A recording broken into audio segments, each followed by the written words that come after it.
Renaissance science, the electromagnetics of universal love. The molecule of emotion was discovered in 1972 by the scientist Dr. Candace Pert. It was found to be the same molecule that existed in a primitive creature millions of years ago.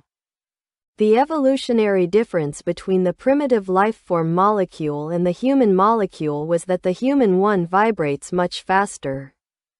It can be considered that this evolutionary speeding up process might be caused by the fractal expansion of the universe. This proposition can be accommodated within the lost classical Greek music of the sphere's life science. The Harvard-NASA Astrophysics High Energy Division Library recently published papers arguing that the classical Greek worldview was based upon fractal logic. The major difficulties in carrying out research into fractal life science is firstly, that it has been declared heresy, and secondly, it challenges the physics law governing Western scientific culture. That physics energy law demands the destruction of all life in the universe when the universe's heat radiates off into cold space. While fractal logic is scientifically accepted as extending to infinity, life sciences within Western universities can only be about species evolving toward this postulated heat-death extinction.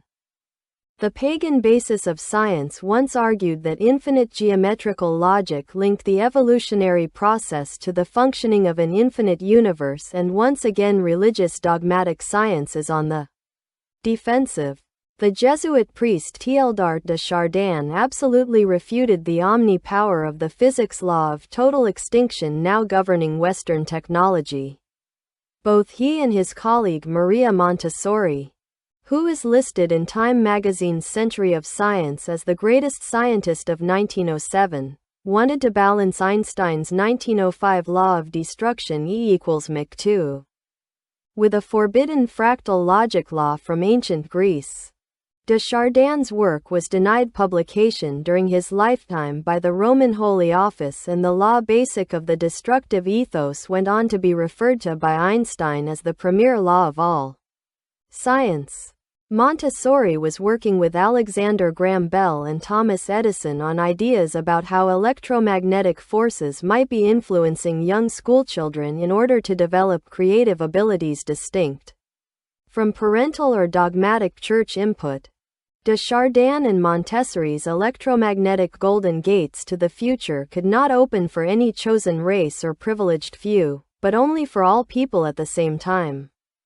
The Science Art Research Centre in Australia wanted to locate a pragmatic electromagnetic example of this humanistic fractal logic functioning in nature.